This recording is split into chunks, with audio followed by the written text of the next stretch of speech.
Bonjour. Alors tout d'abord, merci d'être venus si nombreux pour assister à ce talk. Alors petite précision, comme promis, vous pouvez écouter le talk les yeux fermés. On va voir aucun site web, on va juste les écouter. Mais bon, comme on avait un grand écran, j'en ai profité pour faire quelques slides au cas où certains s'endormiraient avec juste le son de ma voix. Et puis ça me permet surtout de vous mettre plein de liens vers plein de ressources que j'aurais pas le temps d'explorer pendant ce talk parce que 45 minutes sur un tel sujet, c'est un peu court. Donc à la fin, vous aurez accès aux slides que vous pourrez consulter chez vous. Ah, ça ne marche pas. Hop là. Donc je m'appelle François Gaviller, j'ai la chance de travailler dans l'équipe accessibilité de OnePoint. Donc je fais des audits, de l'accompagnement à la mise en conformité des sites, des formations, de l'intégration et du front. Mais bon, on n'est pas là pour parler de moi. Alors j'ai aussi oublié de prévenir les organisateurs, je ne suis pas tout seul à faire le talk, il y a Julie qui va être avec moi.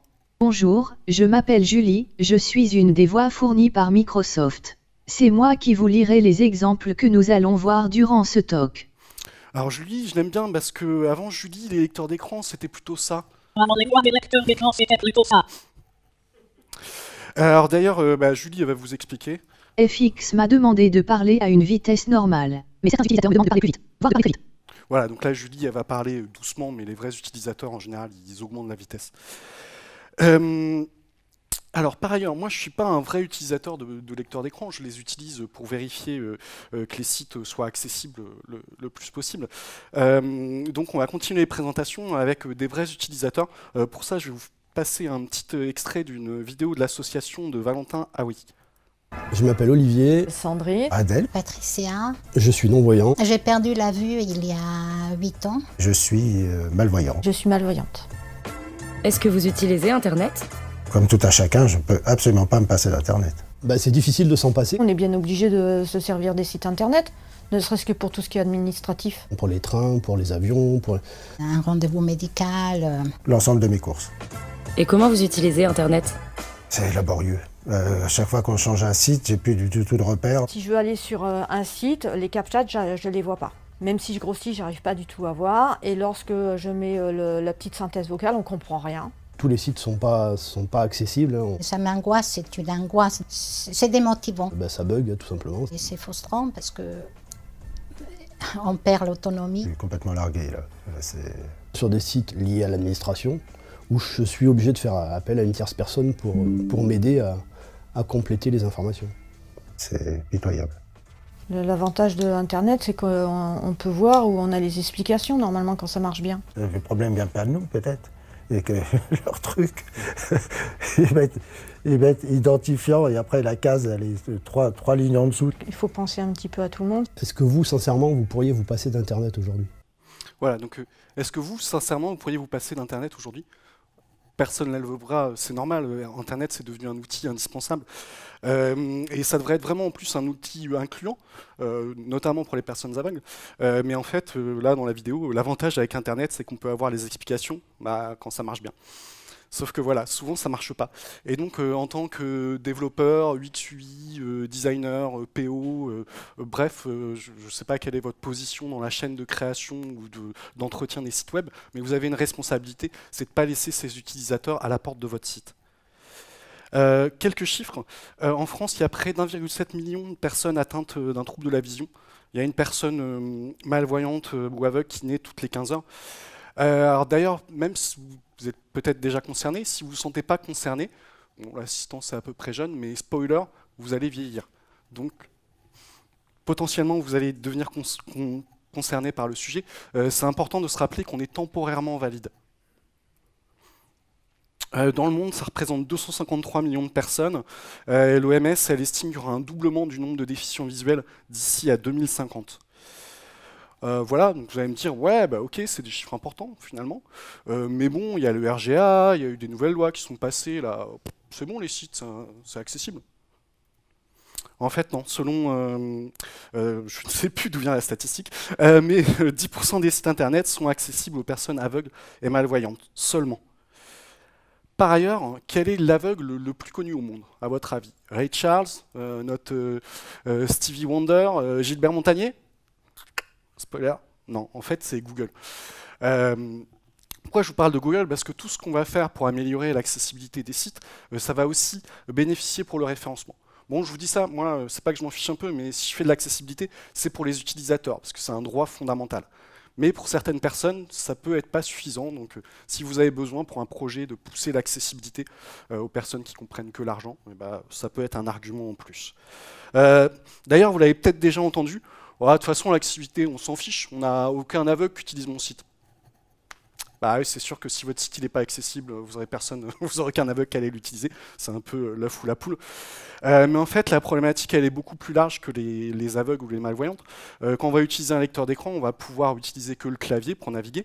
Et ça va concerner un spectre beaucoup plus important d'utilisateurs. Tous ceux qui ne peuvent pas utiliser la souris. Donc ça peut être des personnes avec des problèmes moteurs. Ça peut être quelqu'un qui a des troubles musculo-squelettiques. On est d'ailleurs très concerné dans nos métiers où on utilise beaucoup la souris. Ça peut être vous qui vous êtes foulé le poignet en jouant au baby-foot là, du Devox.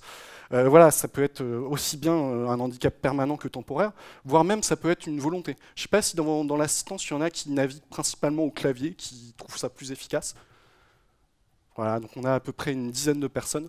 Donc voilà, ça peut être un choix. Tout ce qu'on va faire pour améliorer l'accessibilité, ça va être indispensable pour certains, mais ça va être bénéfique pour tous. C'est d'ailleurs un des mantras du W3C, la Web Accessibility Initiative. Petit disclaimer. Est-ce qu'il y en a par ici qui font des erreurs de code dans la salle? Voilà, donc ceux qui n'ont pas levé la main, soit ils font pas de code, soit vous êtes énervants. J'en connais qui n'en font pas, mais c'est quand même assez rare. Donc pourquoi je vous raconte ça? Parce que là, je vais faire un peu le malin à vous faire écouter plein d'erreurs, mais ces erreurs-là, je les ai fait. J'en fais encore, et encore pire, j'en fais que je connais pas. Donc voilà, je ne veux pas jeter la pierre. Et puis surtout, en fait, les erreurs, on voit beaucoup mieux les erreurs des autres que les siennes. En plus, en général, plus c'est gros, plus ça passe. Donc vraiment, il faut tester, tester, tester. Si vous devez retenir un truc, c'est tester la navigation clavier, tester avec les lecteurs d'écran. Voilà.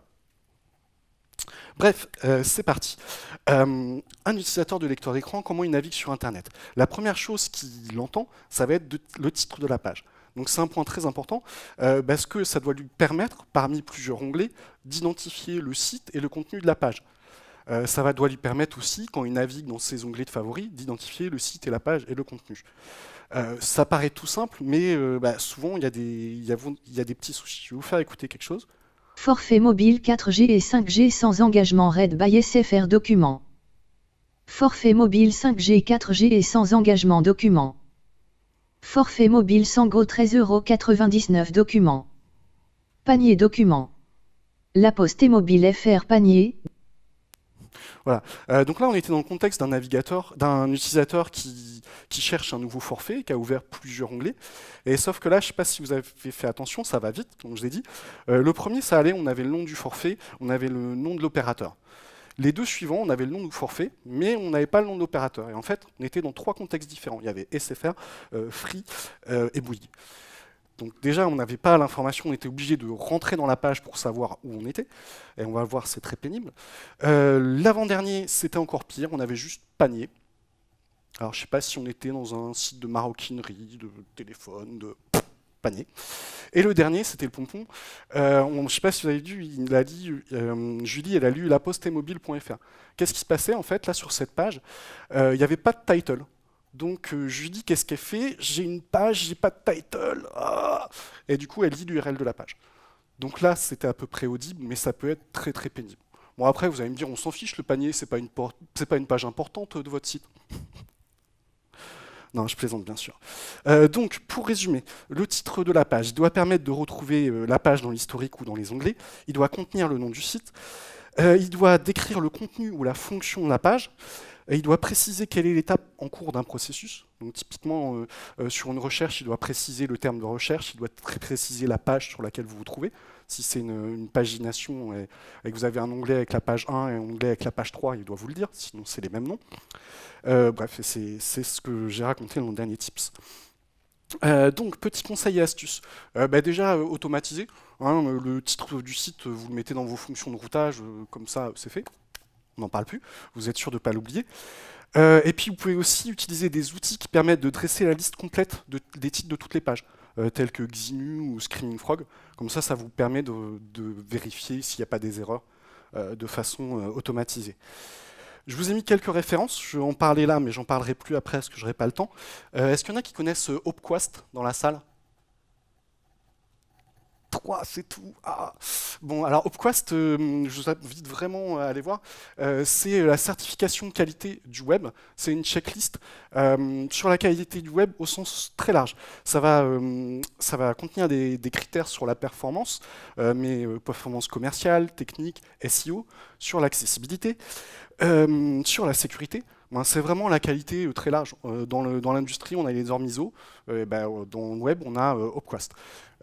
En plus, les règles, elles sont super bien faites. Ça explique bien le contexte, les choses à tester. Tout ça, c'est vraiment nickel. D'ailleurs, je leur ai piqué la moitié des choses que je vais vous raconter. Donc, allez-y. Je vous conseille vraiment d'aller voir Opquast. En plus, je vous mets les critères RGA. Donc, le RGA, je pense que qui connaît? Ok, super. Près de quasiment toute la salle. Donc c'est le référentiel général d'aide à d'amélioration de l'accessibilité. Donc voilà, c'est les critères correspondants. Tout ça, comme dit tout à l'heure, pour que vous ayez des ressources à la fin du talk. Bref, voilà. Donc le titre, il nous donne une première idée du contenu. Mais après, c'est quoi les stratégies de découverte du contenu de la page? Nous qui sommes voyants, c'est facile. En un coup d'œil, on va voir le header, le menu, le footer. Avec la mise en page, on va savoir directement où sont les titres, les zones importantes, les zones chaudes de la page. Mais un utilisateur qui ne voit pas la page, comment il fait pour découvrir? Alors, avant de rentrer là-dedans, un petit aparté sur le focus. Un focus sur le focus. Quand on navigue au clavier, on utilise la touche tabulation et ça nous permet de naviguer d'éléments activables à éléments activables. Si le focus du lecteur d'écran était le même, l'utilisateur il pourrait juste écouter les éléments cliquables de la page. Donc le focus du lecteur d'écran il est différent, il va avoir tout un tas d'autres raccourcis clavier qui va permettre de naviguer parmi les autres éléments de la page pour voir les listes, les titres, les liens, les formulaires, etc., etc. Quand vous tapez sur la touche tabulation, le focus du lecteur d'écran va se synchroniser avec le focus classique. Pourquoi je vous raconte ça? C'est que si votre page elle est mal structurée, elle n'utilise pas les bonnes balises sémantiques HTML, le lecteur d'écran il va avoir rien pour se baser, il va juste avoir une bouillie de div et il ne va pas pouvoir donner les informations au lecteur d'écran et l'utilisateur il n'aura aucune chance de naviguer convenablement, ce qui perdra toutes ses fonctionnalités de navigation. Je vous ai mis un petit slide vers les différents raccourcis clavier des lecteurs d'écran les plus courants. Voilà, donc première stratégie de découverte de contenu, la plus basique, ça va être une lecture complète de la page. On va se mettre dans le contexte de quelqu'un qui vient au Devoxx et puis qui voudrait accéder au programme. Visitez lien passé au contenu. Clickable 12e édition du 17 au 19 avril 2024. 3 jours de conférence, 70 exposants, 4500 visiteurs par jour. Clickable lien Twitter, lien YouTube, lien Flickr. Clickable visiter lien www.devoxx.fr. Clickable navigation région liste clickable de 6 éléments réduit visiter sous-menu lien à propos. Visiter lien billetterie. Réduit visiter sous-menu lien agenda. Réduit sous-menu lien exposant. Réduit sous-menu lien présenté. Visiter lien contact hors de liste. Principale région clickable Devoxx France. 2024. 12e édition. Clickable. Clickable titre niveau 1 notre parcours en quelques mots. Clickable. Clickable depuis plus de 10 ans, la conférence Devoxx France propose pendant 3 jours de venir partager et écouter plus de 230 présentations, par 310 orateurs et oratrices. La conférence est accompagnée d'un salon et d'un hall d'exposition avec 70 exposants. Devoxx France est l'occasion de faire des rencontres, de venir découvrir les dernières technologies et de participer à un grand moment communautaire. Visitez lien retour en images. Clickable titre niveau 1 12e édition, 17 au 19 avril 2024 Devoxx France 2024. Clickable. Clickable titre niveau 2 actu sur la piste. Clickable.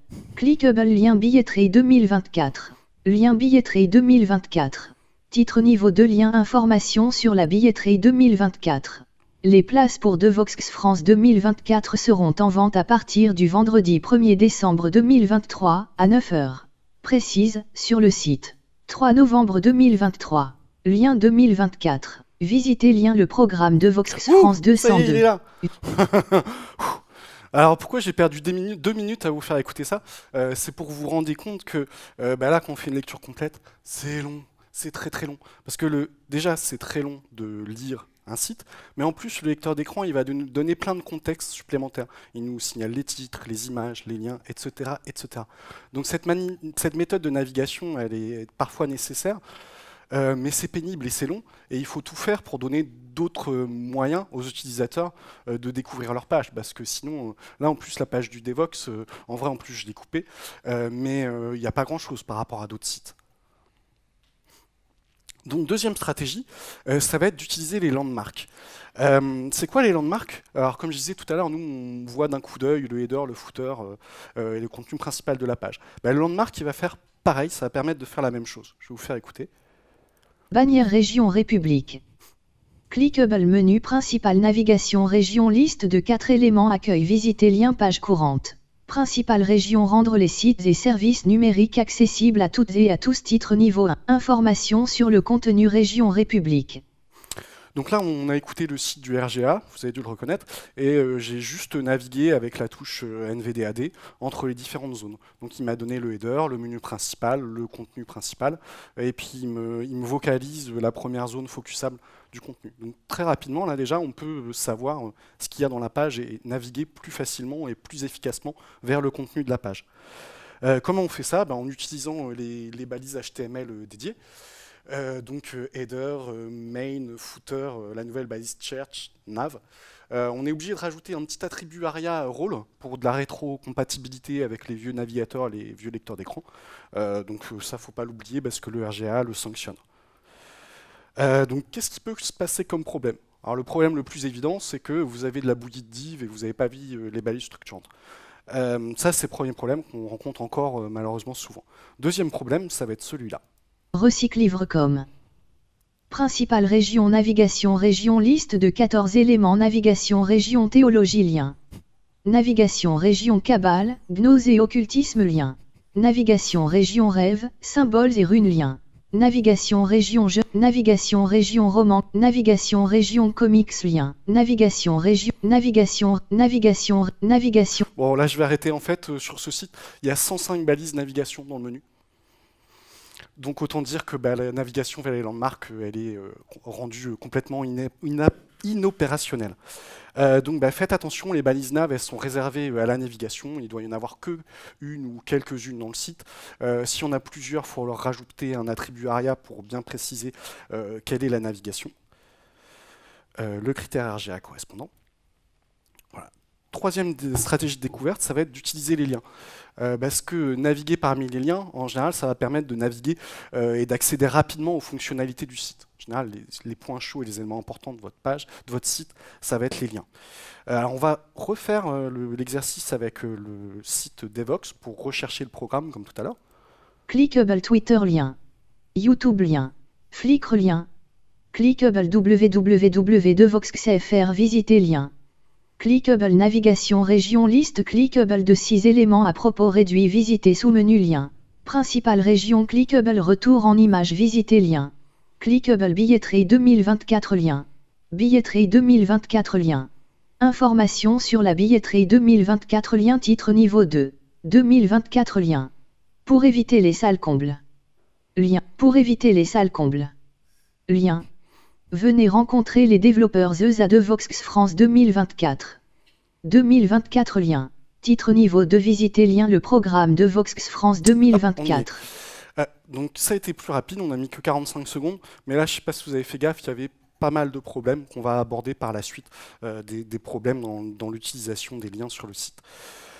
Alors oui, avant d'évoquer les problèmes de liens, comment on pourrait faciliter cette navigation? Sur le site, là où il y avait 105 balises nav, il y avait aussi près de 300 liens dans le menu. Donc c'est un vrai problème. Et je vous rappelle, il n'y a pas que les utilisateurs de lecteurs d'écran qui naviguent au clavier, sauf que les utilisateurs qui naviguent qu'au clavier et qui n'utilisent pas de lecteur d'écran, ils ne vont pas pouvoir utiliser les landmarks. Je crois que ce n'est pas possible, a priori. Donc pour faciliter leur navigation, ce qu'il faut faire, c'est rajouter un menu d'évitement. Un menu d'évitement, c'est quoi? C'est un menu que vous allez placer tout en haut de votre site, ça va être le premier élément de votre site. Il va être caché visuellement aux utilisateurs. Par contre, dès qu'on prend le focus dessus, il va devenir visible et il va vous permettre de faire un lien, de faire des liens vers les contenus principaux de votre site. Donc le contenu principal, le menu principal, le recherche, la pied de page. Et rien qu'avec ça, vous allez faciliter la navigation parce que ça permet de sauter des zones entières du site et d'accéder rapidement aux zones recherchées par l'utilisateur. C'est d'ailleurs un critère RGA, une règle PQuest. Je vous invite à aller voir ça. Bref, revenons au problème de lien. Premier problème. En savoir plus, visitez lien détail du forfait Le Géant. En savoir plus lien. Liste de 4 éléments en savoir plus lien. En savoir plus lien. En savoir plus, visitez lien. En savoir plus lien. Donc voilà, là je pense que maintenant vous avez vu le souci. On cherche à naviguer vers les zones chaudes et on ne sait pas en fait les 3-4 liens en savoir plus sur quoi. Aucune idée. Donc c'est vraiment important d'avoir des liens explicites. Au départ, quand on fait de l'accessibilité ou qu'on ne connaît pas trop le sujet, on se dit ah, bah, c'est bon, il y a le contexte autour.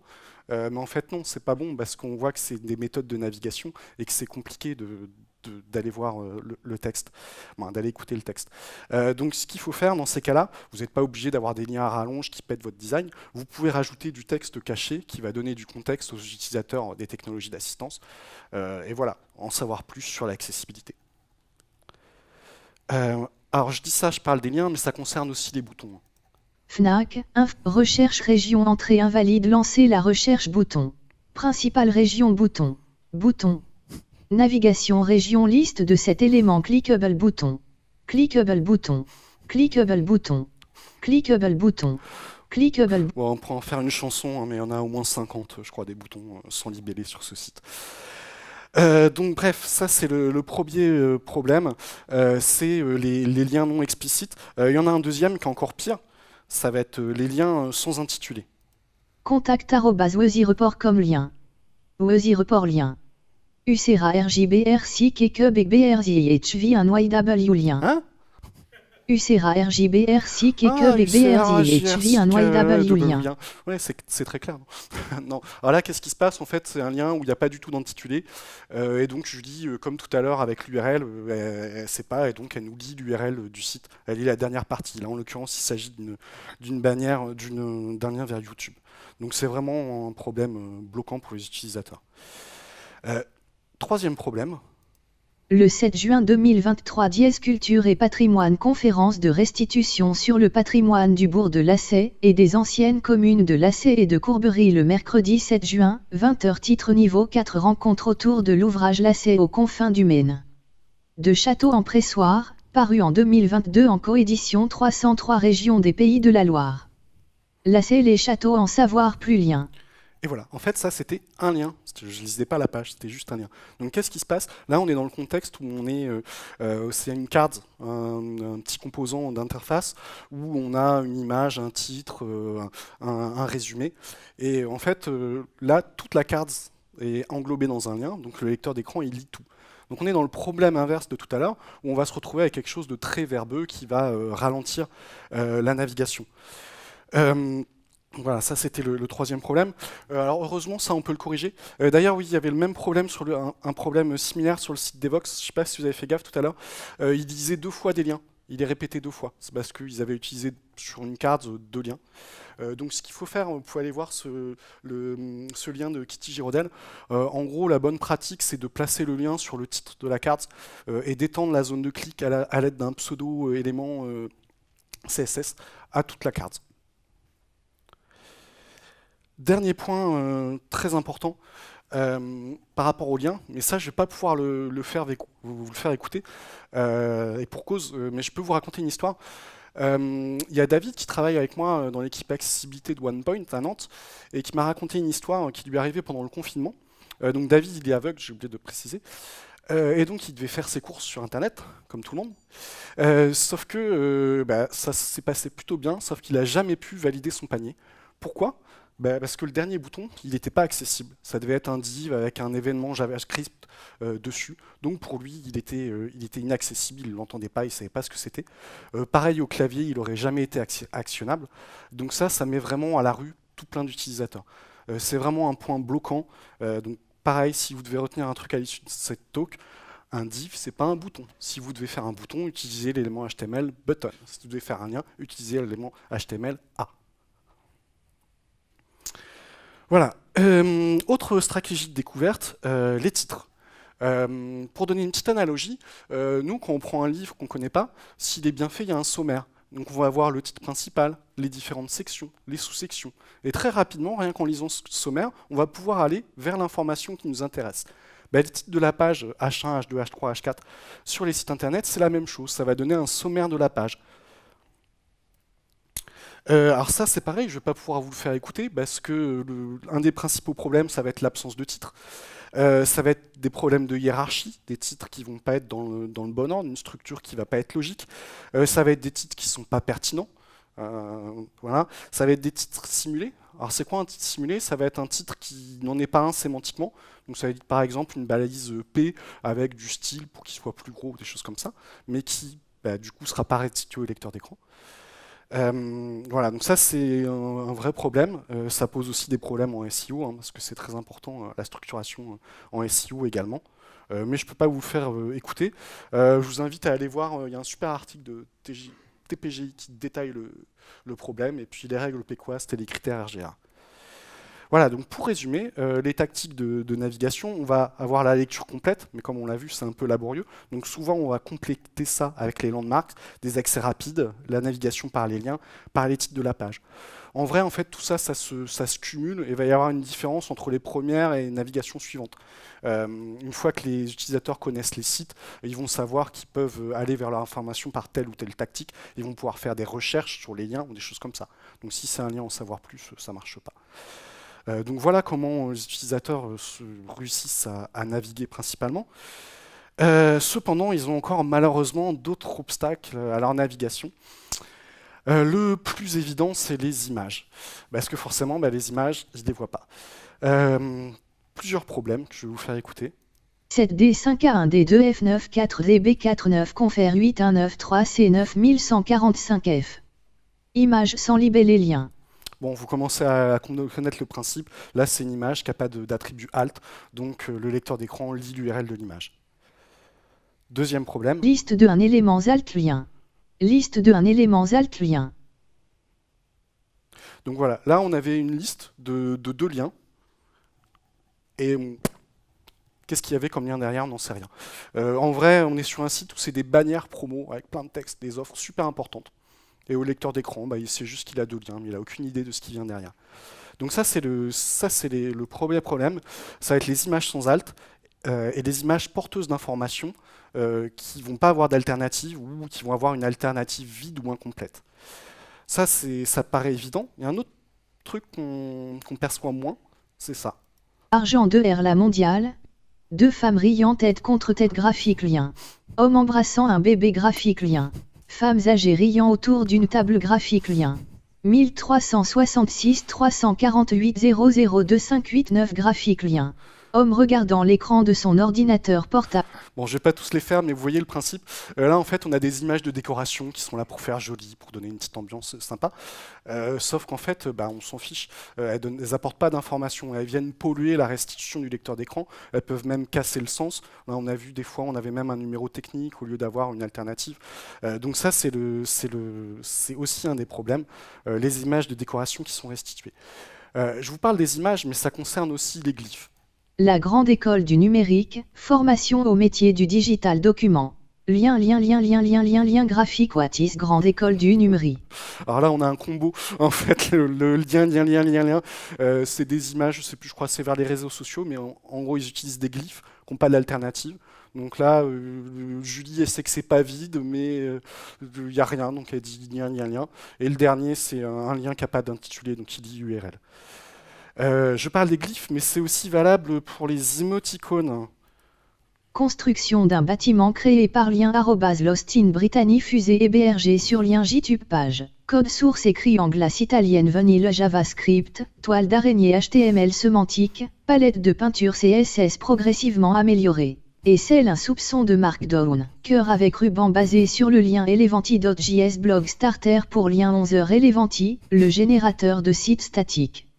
Voilà, donc là c'est un petit footer de site avec des petites émoticônes pour faire sympa. Bah ouais, ça fait sympa, sauf que ça devient incompréhensible quand on le lit avec un lecteur d'écran. Ça c'est valable pour les sites web. Donc pour les sites web, pour corriger ça, mettez un attribut aria hidden égale true autour de votre icône pour qu'elle soit pas restituée, votre émoticône pour qu'elle soit pas restituée au lecteur d'écran. Pour les profils Twitter, LinkedIn et tout ça, c'est pareil, hein, là je peux, si je vous fais écouter vite fait. Clickable micro applaudissements applaudissements visage rire nos experts liens ont été. Bon, bref, toutes les tartines d'émoticônes, c'est très pénible pour les utilisateurs de lecteurs d'écran.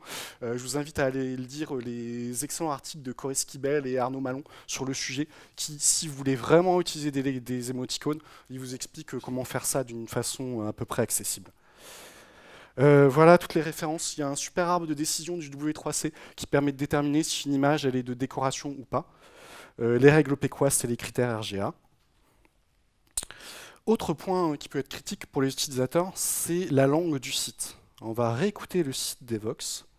Visiter lien speaker only 7 days left before. Titre niveau 2 visiter lien speaker only 7 days left before de Vox France 2024. Dear speaker, Iris some practical information. As usual, do not hesitate to contact the team at cfp@devox.fr. Speaker S dinner on marche 28th.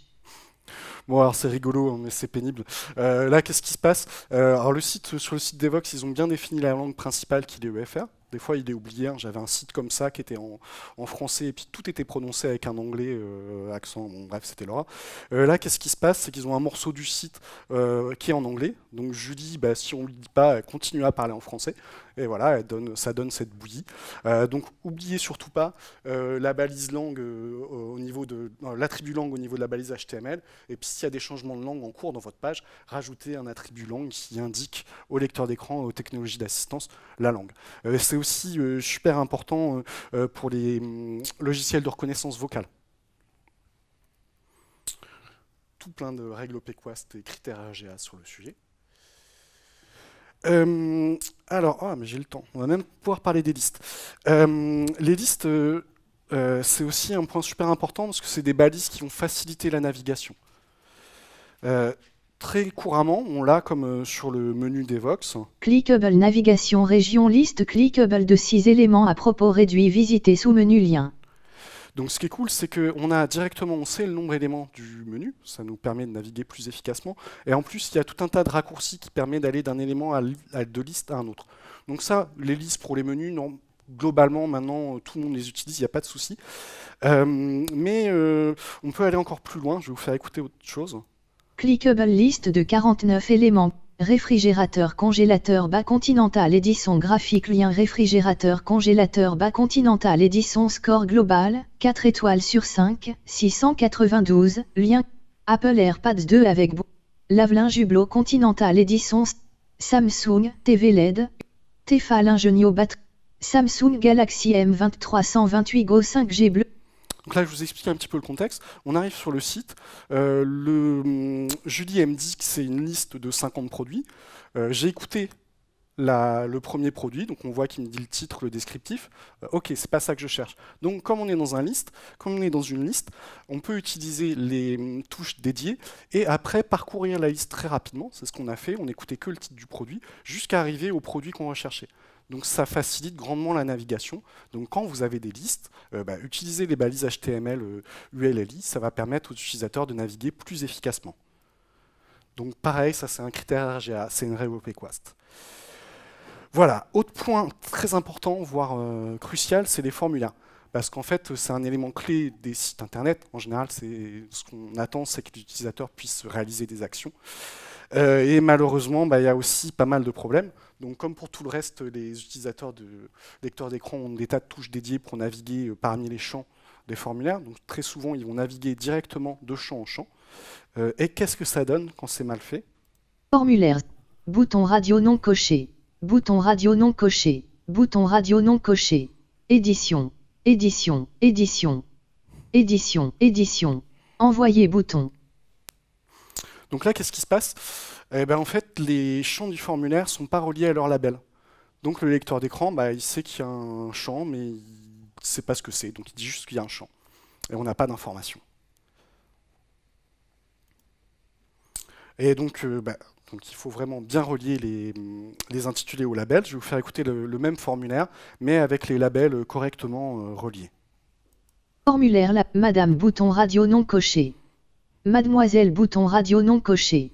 Nom, édition. Prénom, édition. Numéro client, édition. Email, édition. Confirmation email, édition. Téléphone, édition. Code postal, édition. Envoyer bouton. Donc là, tout de suite, c'est clair, on a bien toutes les informations, on sait quels sont les champs attendus ou pas. D'ailleurs, est-ce que vous croyez que j'ai oublié de dire, le bouton envoyer tout en bas, il est pertinent? Non, il aurait fallu mettre envoyer ma demande de contact. Donc ça, c'est bien, mais un des problèmes classiques qu'on a avec les formulaires, c'est la restitution des erreurs.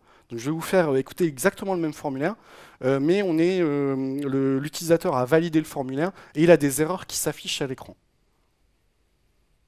Formulaire Madame bouton radio non coché. Mademoiselle bouton radio non coché.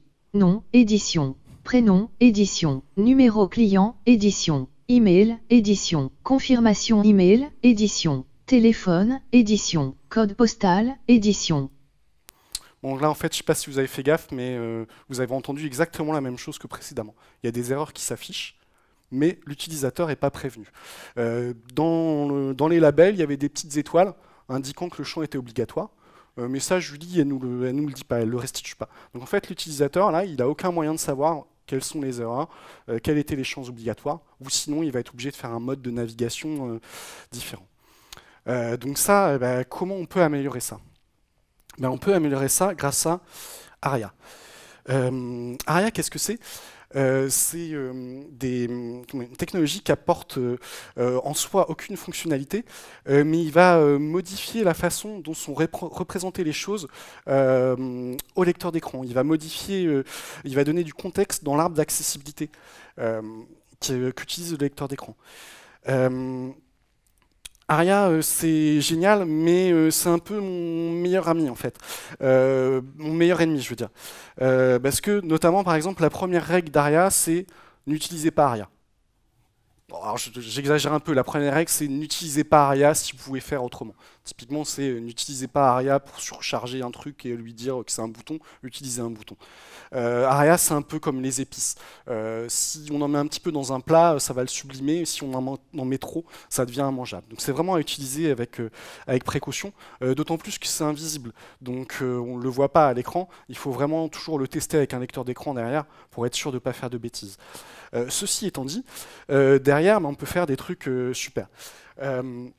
Typiquement, là, sur mon formulaire, si je rajoute un attribut required et ARIA required égale true, ça va le donner, ça va le signifier à l'élément. Je vais pouvoir relier mon champ qui indique l'erreur au label.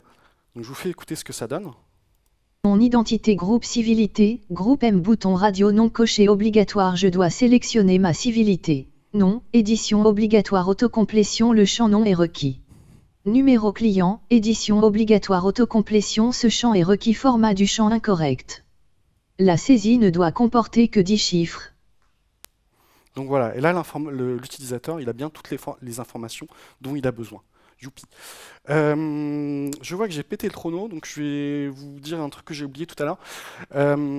Concernant le titre des pages, je ne sais pas s'il y a des utilisateurs, s'il y a des développeurs qui font des SPA, qui font du React, de l'Angular ou des choses comme ça dans la salle. Ok, tous. Donc par rapport au titre des pages, j'ai oublié de vous dire, mais vous êtes concernés aussi. Hein. C'est pas parce que vous avez une single page app que vous devez faire une page avec URL ma super application et c'est tout. Segmentez votre application en différentes routes, donnez-leur des titres explicites. Je pense que vous avez tous eu le problème d'une application où vous naviguez, vous faites un parcours super compliqué, puis vous dites ah je veux revenir en avant. Vous faites précédent et là poum, vous retrouvez au début de l'application, voire même vous vous retrouvez chez Google. Donc c'est très important, c'est pas parce que c'est des SPA, il faut segmenter les pages. Pour conclure, ne laissez pas d'utilisateurs à la porte de votre site, c'est vraiment important. La sémantique, c'est crucial. Utilisez des titres, utilisez des liens, utilisez des boutons. Divise not a button, vérifiez vos liens, donner des bonnes alternatives aux éléments graphiques. Bref, tester. J'ai même le temps en fait, c'est cool, si j'arrive à montrer. Alors j'ai oublié de préciser, toutes les captures là qu'on a entendues, ça a été fait avec NVDA. Donc NVDA il est cool parce qu'il est gratuit et en plus il y a même des versions portables. Donc si vous n'êtes pas administrateur de votre poste, vous pouvez quand même l'utiliser pour tester vos pages. Si vous êtes sur Mac, il y a VoiceOver, il n'y a pas de souci. Si vous êtes sur Linux, il y a Orca. Bon, bref. Spoiler, vous avez aussi tous un lecteur d'écran dans votre poche. Il y a VoiceOver sur Apple et TalkBack sur Android. Et puis aussi, vous avez accès directement à l'arbre d'accessibilité dans vos développeurs. Alors, attendez, je ne sais pas si je vais réussir à le voir.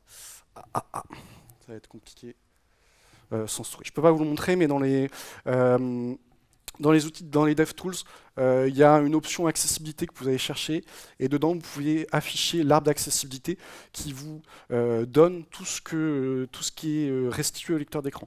Donc ça peut être un moyen aussi de tester des choses sans forcément avoir à écouter les sites. Voilà, c'est tout. Vous avez accès aux slides via le QR code. Si vous avez aimé le talk, n'hésitez pas à faire des feedbacks positifs. Si vous n'avez pas aimé, vous embêtez pas. Hein. Voilà. Et si vous avez des questions, bah, c'est cool, il reste du temps. Ouais. Ouais. Par exemple, moi je bosse sur des applis mobiles dont on a à peu près Mhm. le problème. Ouais. Mais on a aussi un problème, c'est qu'on n'a pas du tout de moyens, enfin en tout cas on ne connaît pas de moyens pour mettre des tests automatisés sur ce topic-là. Peut-être que tu répètes la question. Oui, alors la problématique c'est sur les applis mobiles où les problèmes sont les mêmes, mais il n'y a pas moyen de tester ou d'automatiser. Alors j'avais pas le temps de parler d'automatisation, mais il y a plein de choses, si on parle un petit peu plus de RGA qui sont automatisables, on estime à peu près, je crois que c'est 30% des tests RGA qui sont automatisables. Pour ça, il y a des outils, notamment il y a Axe que vous pouvez installer sur votre navigateur qui va remonter ces erreurs. Axe, vous pouvez l'installer aussi sur votre IDE, vous pouvez l'installer sur votre CI/CD, donc ça vous permet de remonter certains points, notamment tout ce qui est image vide, liens et tout ça, ça va vous les remonter ça. Pour les apps, je connais moins le sujet. Tu peux tester les apps au clavier en utilisant un clavier Bluetooth. Tu vas retrouver les mêmes problématiques et les mêmes types de tests. Tu peux utiliser notamment VoiceOver pour vocaliser le site. Tu vas pouvoir faire le même genre de test. Par contre, en outil d'automatisation direct au niveau du code, ça, je ne sais pas. Oui. Merci, déjà très beau talk. Je réagis aussi par rapport à la première question pour parler justement d'outils d'automatisation de tests. Pour évoquer ici un outil qui s'appelle Yuv, 2UV, qui s'appuie justement en fait sur ces attributs accessibles-là pour permettre d'exécuter des tests par exemple end-to-end. Donc ça, c'est déjà disponible sur les applications web. Il y a une implémentation qui a été rajoutée pour Flutter. Voilà. Mais merci pour ton talk. Ok, merci. Donc la question, c'était plus de préciser qu'a priori, il y avait une application qui s'appelait Yuv, UUV, qui permettait de rajouter des tests, en tout cas de tester des éléments d'accessibilité. Merci, je vais consulter ça par la suite.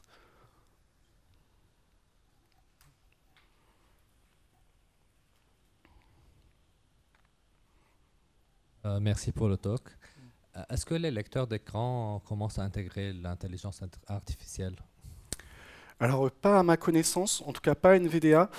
Si, en plus on en a parlé, j'en ai parlé justement avec mon collègue qui est aveugle cette semaine.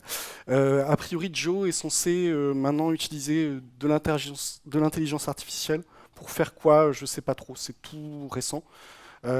Après, il ne faut pas croire que l'intelligence artificielle, ça va régler tous les problèmes d'accessibilité, notamment parce qu'elle se base sur le code existant et que 80% du code existant n'est pas accessible.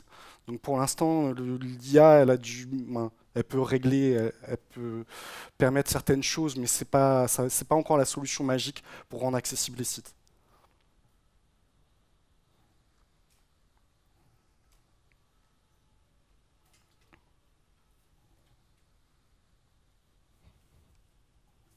C'est bon. Eh bien, merci à tous. Ah non, il y a une...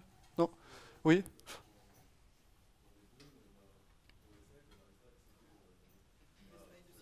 Ah, les slides, ils marchent pas? Merde, qu'est-ce que j'ai fait encore? Je vais l'ouvrir tout de suite à l'issue du talk. Oui, j'ai fait ça dans le train et je sais pas mettre le truc. Je fais ça tout de suite en débranchant mon poste. Désolé. C'est sur mon speaker desk, sinon si vous tapez FXLR sur speaker desk, je vais les remettre en ligne tout de suite. Ah, et j'ai encore une question au fond, si on a le temps. Je vais faire ça en même temps. Oui, encore merci pour le talk. Moi, j'ai eu un problème, c'est qu'on a installé NVDA avec mes utilisateurs, mais qui ne sont pas en situation de handicap. Et on est arrivé à une sorte de, je vais pas dire mascarade, mais un usage complètement arbitraire et absolument chaotique de l'outil, en bougeant la souris dans tous les sens. Pas très productif. Est-ce qu'il y a des bonnes pratiques par rapport à ça?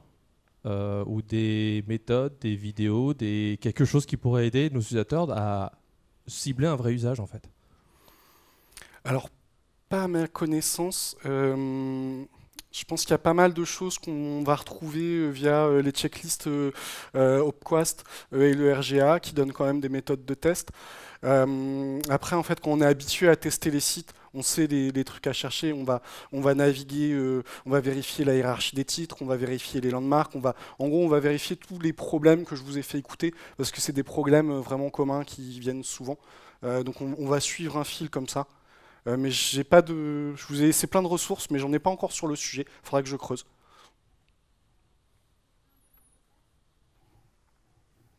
Merci beaucoup. Et je mets le slide tout de suite.